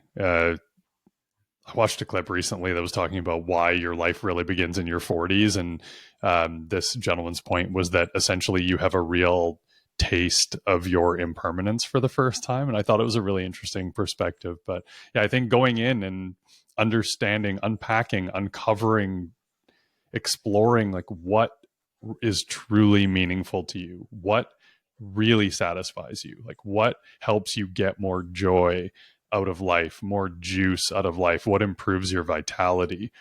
So I had this concept when I was making some personal changes over the last couple of years. Does this feel expansive or contractive? That was like my framing for everything. And it's a great question. Yeah. And I really started to feel that physically. And maybe this is like just heading towards that practice you were talking about that you studied, is like, how does it physically feel when you're engaging in this thing, right? Do you shrink or do you expand? And I think it was a really interesting way to reframe my experiences of even seemingly mundane things, all the way up to the, very visceral, very impactful things. But going back to this cultural concept of like, death with the cloak and the the whole thing. Always the sickle. Always right? the sickle. Always. Yeah, always, right? In every cartoon ever made. But yeah, what role do you think psychedelics could play in people having a different perception of reality and maybe a different connection to death? Yeah. So, I mean, also a great question. I'm a very strong proponent for psychedelics. I've done many myself, and I credit them for the first major change in my life. So, I mean, I grew up in Vancouver, raised by my mom, as a very culturally indoctrinated youth. My mom is a fairly alternative human, but I went to public school. I was very indoctrinated. I watched way too much TV as a child. I cared about the things deeply that the culture told me I should care about. And it wasn't until I was in my mid-20s and I started drinking ayahuasca that all of that got reset, right? Like as Terence McKenna says, psychedelics allow you to reset the compass. And we have been indoctrinated to our societal north, right? That's what our compass points at. This is what north is. Therefore, this is south is back there and east is there and west is there. But how can you reset the compass to your personal north, right? How do you tap into that? Because the societal constructs are powerful, really powerful. They start when we're young. I can only imagine, as someone who doesn't have kids, I can only imagine what the pull is towards that for youth who are now born into the internet, right? Like I got the internet when I was in my teenage years. That was when it kind of started or became publicly available. But now that societal pull is even more intense from such a young age. How do you reset that? How do you tap into those foundational structures And so I mentioned Hakomi earlier. Hakomi allowed me to go into those places, but the deepest I've ever been into those places were with psychedelics. They allow you to see yourself, the world, our reality, this three-dimensional thing we call reality, from not only a different perspective, but from a different experience that's undeniable. And so I don't know if what I've experienced was manifestations of my brain making super cool stuff to experience, to see, to feel, to touch, etc., or whether I was actually in other places with other entities, and with myself. But it actually doesn't matter, because in the end, what it has allowed is for me to understand that whatever all of this is, right, whatever this stuff is, everywhere, there's something else going on as well. And I don't profess to know what that something else is. I'm actually very wary of people who do profess to know that. They tend to be called religions. But there's definitely something else happening. And so as it relates to death, like, again, I have fear in me still, but I have a lot of curiosity. I'm really curious what happens after death, right? Like, and you don't get to know until it happens. It's like, this is the big reveal. It's been like you're watching this elaborate magic trick, with rabbits and saws and tanks and all of this stuff on stage, but you don't actually know what the trick is yet, and when you die, whatever's going to happen is going to happen. And like, I have my own thoughts on it, but they're not particularly relevant because they're just best guesses. But it allows a kind of curiosity of like, what's this going to be? This is the next adventure. And on a day-to-day basis, I have not known anything that allowed me to reframe what society tells me more effectively than psychedelics. But that said, I'm always very wary of I would never blanket recommend them to people. Mm-hmm. There's dangers that you need to be in a space where you're ready to encounter that level of reality. But in general, I feel like there's something that everyone should do. Maybe they need guidance. Maybe they need a chaperone or a steward or a shaman or whatever you want to call them. At some point in their life, though, that you should have that experience. And ironically, if you don't, you'll have it when you die, because as we know, dimethyltryptamine is released. Your body has all the best drugs in it already. It doesn't allow them out in the way that you want, but it's all in you already. Yeah. We have the good stuff. I mean, adrenaline just by itself is like, oh my God, what a drug adrenaline is. But to consciously experience that in advance, again, Terence McKenna, who's like our philosopher savant of the 20th century, says that he looks at people who haven't had a psychedelic experience in the same way that he looks at people who've never had sex. It's like, oh, you didn't actually figure out what was on offer here. Mm-hmm. You didn't actually go into the human experience. You just kind of are like, well, is a hug like sex? Hugs are great. I love hugs. But there's levels to this game. And, so in general, I'm very bullish on people with good guidance and good knowledge experiencing altered states of consciousness. And we all do. So here's the craziest facts I've learned recently.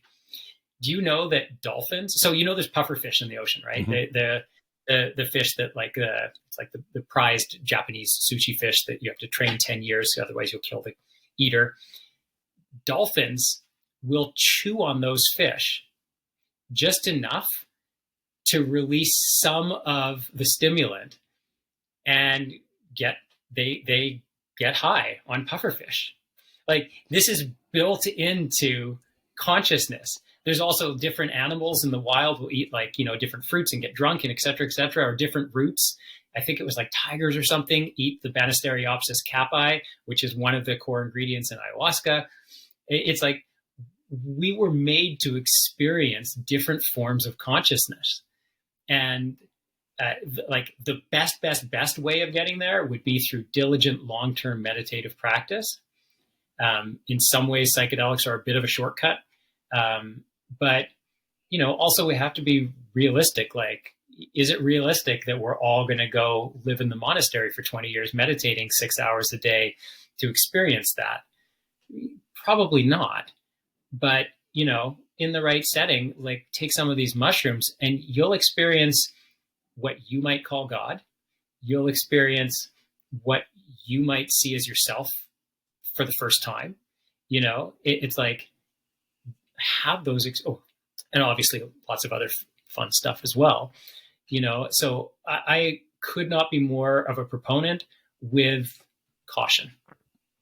I'm really grateful that there's a ton of interest and money moving into psychedelic research, and that there's like a resurgence of that now that the old guard has kind of retired out of those positions and there's some new thinking coming in. I think it's beautiful. There's so much richness to that experience under the right, set and setting, as everyone says. But 100%. Yeah, the objectivity, the lens through which you can see yourself is entirely new for most people.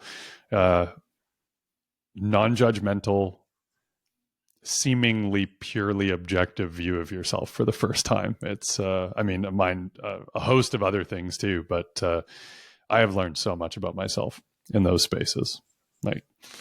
It fundamentally changed who I was. And even though it's not a frequent part of my life these days, it's still an ongoing, occasional part of my life to kind of touch into those spaces. Yeah. And I have very dear friends who work down in ayahuasca centers in Peru and Costa Rica. And I just could not be more of an advocate, again, with some caution. Because, I was looking into the some of the end of life studies they were doing with psychedelic experiences, and I can't remember the number off the top of my head. It was like 80 or 90% of the people came out saying that they have far less fear of death. And what blew me away is they're giving these people the equivalent of like 7 grams of mushrooms, like a heroic dose. I'm like, wow, man, grandma in the hospitals, like getting launched into the ether, which I actually thought was really profound, because I think it was McKenna said that the biggest risk to psychedelics is not taking enough, right? But yeah, I was actually shocked that the dosages were as high as they were. But I mean, there's deeply profound experiences to have in that space, and I don't take that lightly. I don't recommend people start there because it can be a very, very jarring sort of re-entry into your physical space. It can be very hard to navigate, but it's exciting. It's an exciting time for that aspect, because I think there's a ton of benefit that could be had at all levels of our society, and maybe that could help be a catalyst into reframing our definitions of success and what we prioritize. And we've, if you look into kind of the history of some of these substances and why they're illegal, it's a joke, basically. And I can't remember what it was. I think it was the National Institute of Health, or whoever the main health authority was in Britain. About 5 years ago, they did a very comprehensive study on the dangers of like all the most common drugs, legal and illegal. And they graded the danger into like a personal danger, a societal danger, meaning, for example, if you're addicted to opioids, it's like, okay, well, here's your personal danger, which is high, but there's also a big societal danger, because you're likely to, break into cars and stuff to try to get, you're likely to like do damage to society as well. And basically all of the psychotropics, LSD, psilocybin, MDMA, they were all effectively like almost zero, like very, very low on the risk for either. And all of the highest risk drugs. Some of them are definitely illegal drugs too, like heroin, high on the list, cocaine, high on the list. But so is caffeine, alcohol, alcohol, yeah. cigarettes, Yeah. like sugar. These are all drugs, and with very, very, very few benefits. And like, I will have a glass of wine. I like alcohol. I'm not poo-pooing any of those things necessarily, but the psychotropics have so much potential upside with so little potential downside. Like effectively, and you talk about dose. So this is an important concept that basically any psychotropic, as I'm sure you know, taken at mild dose is actually going to have a fairly similar effect. You're going to get a little bit buzzy, a little bit high. Maybe you'll see a little bit of something or others, but it's generally just going to be a kind of energetic, uplifting thing. It's when you get into the larger doses where you move into what you might call the work, right? Yeah. Where this is going to be profound, probably challenging for at least some of the time, confrontational, on ways that you're not expecting to understand what confrontation means. And so generally what I describe to people is pretty much a blanket. You should do this if you're in a safe environment. So for example, if you're doing an ayahuasca ceremony, almost for sure, very few people have access to kind of like just the actual product itself. So you're probably going with a shaman somewhere. Maybe they're in your town, maybe you're going to Peru, whatever the case is. But you're in a guided situation. I generally recommend people try to be in a guided situation if possible, or with some kind of facilitator. And the big caution, the only real caution that I have for people is you need to be prepared for anything in your life to change. That's, to me, the only time I've seen harm done is from people coming to terms with something and not being able to accept those terms. So like if, for example, the thought that you might go and spend a weekend, taking part in these ceremonies and realizing, what, I'm actually gay. Like if that thought terrifies you to the point where you will not be able to cope with that in life, then maybe this is not the path for you, because anything can shift, right? And what it's not actually shifting, it's more like revealing what actually is. And so the times that I see it being negative are when people are so held on to what must be. This reality must be. It's like the old Bill Hicks joke, right? Look at my big bank account. This has to be real, right? If you're so held on to that, then it can be problematic. But if you're in a place where you're really ready to experience who you are, what life is, what life can be, they are at the very least a powerful window, right? They're not necessarily a doorway. This is one of the problems with psychedelics, is because they're not built on a practice, you then have to integrate them somehow into your life. And if you don't have the practices in place already, the tools in your tool belt, you might not be able to integrate it. But at the very least, you have a window into what can be. 100%. Yeah, 100%. It can be an instigation to go, okay, I don't yet have the tools. I haven't built the door that I can walk through to get there into that room, but I got to see into the room, and I want to find my way into that space. And so it can motivate to be like, great, I've known so many people who didn't have big practices, and then they drunk iboga or, ayahuasca, or they did a large psilocybin experience. And now all of a sudden they're daily meditators. They've realized, hey, this job's not for me. They realize this is my passion. This is the place I want to be. Yeah. And people, a lot of people are afraid of having like a bad trip, put that in air quotes, right? Because it's like bad trips are just your resistance to what's showing up, essentially. Yeah. So no, I think you nailed it. If you're not willing to be more vulnerable than you could imagine, it may not be the right time for you, because you can blow the doors off some big things. Yeah, totally. Yeah. Cool. Well, I'm maybe in wrapping up, is there anything that you wanted to discuss or you were hoping that I was going to ask you about that I didn't?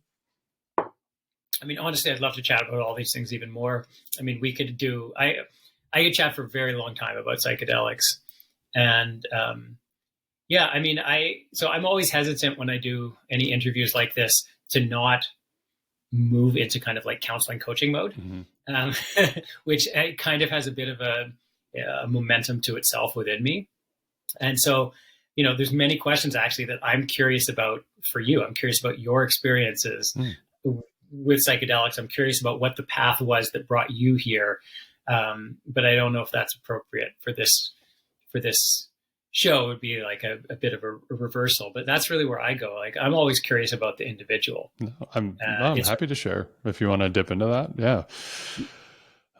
So I don't recommend this given what we know about the data now, but like I started doing psychedelics as a teenager, dipped my toes in those waters, but it was more for fun than for the pursuit of self-knowledge. And so like I'm sober. I haven't drank in a lot of years.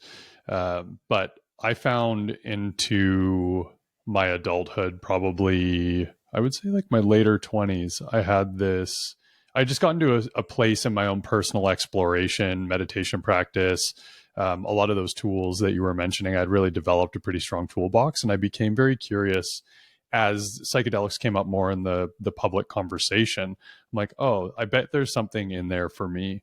And I really ritualized it and treated it with a lot of respect.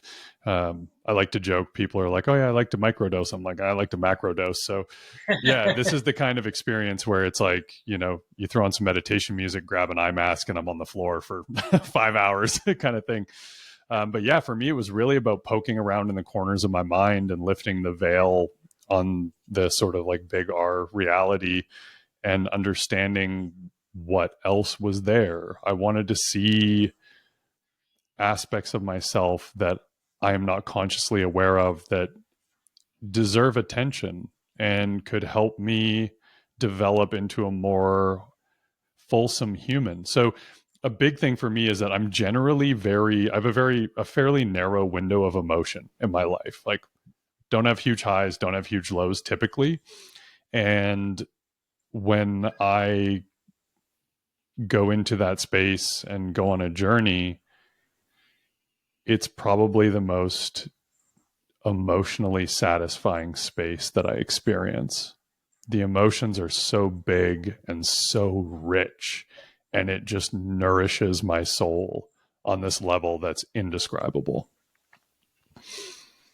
Do you find that like, so, I understand you're talking about kind of an equanimity, right? Which again, in Buddhist terms is actually one of the goals, is to have, this like stability to your emotions. And I know many people who think that that's the correct path. And I know many people who think that's utter silliness, that the whole goal of being human is to experience the highest highs and the lowest lows. So you're talking about psychedelics broadening the spectrum that you experience. Do you find that also ripples into your capacity to experience those emotions outside of the trips, like outside of the psychedelic experiences? But now that spectrum, maybe not to the same degree, but it's been opened. So, your connection with your wife or your kids or your mom, there's more capacity there, not just when you're having a psychedelic experience, but as you proceed in life. There is more capacity, and it's something that I'm consciously working on and have been really curious about for the last, I would say, couple years in particular. My perception is that my narrow window of emotional experience is a hindrance to me engaging with life in as rich a way as is possible. So the psychedelics definitely give me this like much like quote unquote positive and negative, what people would deem positive and negative. Because like you said, when you're doing big doses, inevitably there is a point in that experience that is very difficult. And that is just as enriching as feeling love, oneness in a way that we don't have words for in our language. So yes, it has definitely increased and continues to increase my capacity outside of that. And I am consciously working on trying to feel things more deeply, because I think it would, yeah, I think there's more to get out of life with a broader range of emotions. This is just my personal perspective. Yeah, I agree. I strive for broader emotions, while also trying to have some level of control over them, so they're not just dictating my. I don't want to be at the whims of, like, if I happen to be feeling joyous, it's a good day, and if I happen to be feeling bad, it's a bad day, and I have nothing I can do about that. It's just what's going on. Mm-hmm. And I think that particularly for men, this is, like the most manly men that I know are also the most in touch with their emotional side, which in our society we tend to call the feminine side. I think there's a misconception that they're at odds. So if you bring out one side, you're losing the other side. Like, you're like a video game character where you get 100 allocation of stats, and if you move the stats from here to here, you lose them over here. And it's just not the way that it works. It coming to that, broadening that emotional spectrum, I think is something that's needed for lots of men, myself included. It helped me in similar ways. Trying to break the cultural conditioning of the boys don't cry mentality, or, however that plays out. But yeah, for whatever reason, I have an incredibly high risk tolerance. So I've always gravitated towards like very extreme sports that have, that are quote unquote like the adrenaline junkie type thing. But it's like, I'm incredibly calm in those situations. And I feel like I just need a more extreme version of whatever it is to get a similar experience. And even psychedelics were like that for me. I'm like, why would you do 3 grams of mushrooms when you can do 6? Like, it's just, I've always kind of needed that more, I don't know what the right word is, like a little bit more friction in some ways in my experience to get what I'm looking for, both out of life and say a journey. But yeah, I think there's a lot more conversation going on around this for men too, to be honest, which I think is beautiful. Is like, you can still be manly and feel your emotions. Like, it just makes you a more robust human, I think. Yeah, it's moving into that space for sure, and it's being popularized by a lot of the kind of like broier culture, which, because the bro culture is not all negative. There's many negative things about it, in my opinion, but it's not all negative. And so it really has become like, when I started drinking ayahuasca, it was very early days. I mean, not early days for ayahuasca. They've been drinking it in the Amazon for centuries, maybe millennia. But in terms of like in BC, it was basically the first wave of individuals bringing up shamans from the jungle into BC. And it was a kind of an unknown thing. I mean, you could read about it in some old Shulgin books and like this mystical stuff, right? Where I trekked 12 days down the river and found the little man in the hut, and he gave me the toad. And, it's all of these kind of like amazing stories back in the 50s and earlier, and even later. But now it really has moved into this place where people understand, hey, this is a turbo on personal development that you can access, and you can just go there now. You just go on, you just book the flight, and you go down to Costa Rica or wherever, and you get to drink with also. I mean, there's lots of shysters out there down there now because it's become big business, but there's the real deal. Like, it's one of the things that I found so profound about my early ayahuasca experiences was feeling for the first time this place within a lineage, and I don't mean lineage like I have parents and they had parents and, they came over from England at some point and etc. I mean, part of some deeper spiritual lineage that was not deniable, right? It wasn't something that I had to read in a book or have someone in a funny hat tell me this is what the story is. It's like you're experiencing this on such a visceral level that's more real than this is. It's that undeniable I can just as easily deny that I have a beard and I'm wearing a shirt and I'm called a human than those experiences where I transcended that and I still existed as a something else, experiencing a something else. And it's so undeniable that you come back and you just can't look at this in the same way. And that's what I mean by that's where the danger is. Because the thing about bad drugs, like you can get bad drugs, but honestly, bad drugs mostly are going to come in something that looks like a powder. Like those are, you can get bad drugs, but I've never heard of actual like bad psychedelics. And so bad trips aren't actually about bad drugs.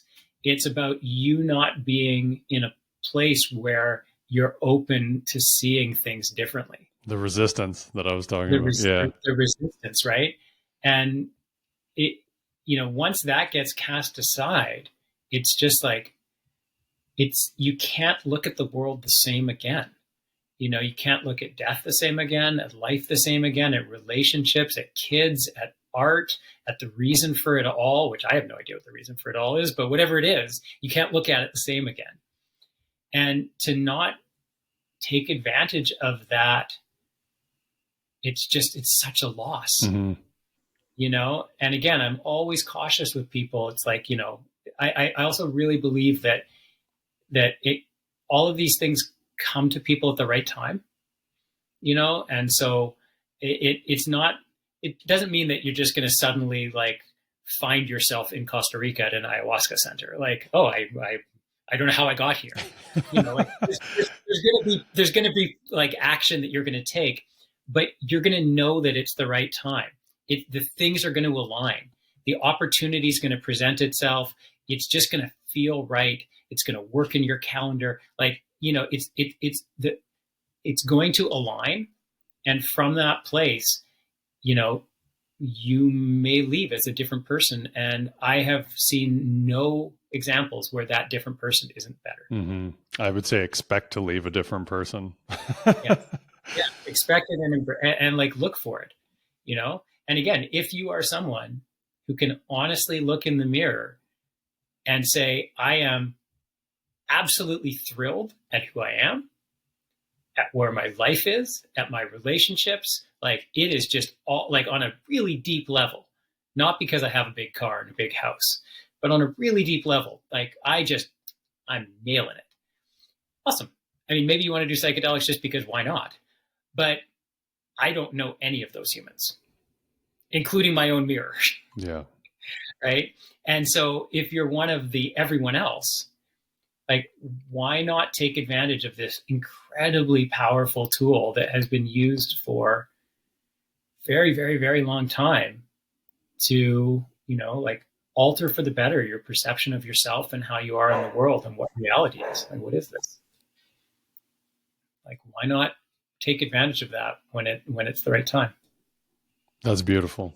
I think that is a wonderful place to wrap up. Finishing off here, where can people follow you, get in touch if they're interested in the work you're doing? They can't follow me anywhere. I recently, I won't get into too much politics here, but I'm not super impressed with what's happening politically in America. And so I recently basically like left my social media platforms because I can't support the social media platforms that support that level of politics. Mm-hmm. But I have two websites that people can go to very easily. So my deaf coaching website is just deafcoach.ca. And my mediation website is mediatenanaimo.com. Is it Mediate Nanaimo? Nanaimo Mediate? Mediate Nanaimo. Yeah, I should know this. Awesome. Yeah, and from there, I'm really easy to reach out to, and I love connecting with people. It like oftentimes at the end of one of my sessions, someone will thank me. And it's like, well, I appreciate the thank you. I accept that.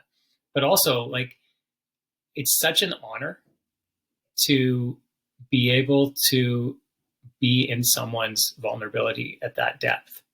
Like, it is really, I don't just say this as like, well, you're supposed to say this. Like, it's a profound thing to have someone let you in, and to get to experience these spaces with people that they're really, it's a delicate space. And so I value it always. And I also do it for work, but that honestly is secondary to, like, I've had incredibly profound experiences with people, and yeah, it's beautiful work. Sharing in people's sort of intimate, sacred space is really beautiful. Yeah. Appreciate you coming on. This was awesome. I have a very strong feeling we're going to do this again in the future. So Whelm, thank you so much. I really appreciated this. This was fantastic. Yeah, it was a pleasure, Matt. And the feeling is mutual.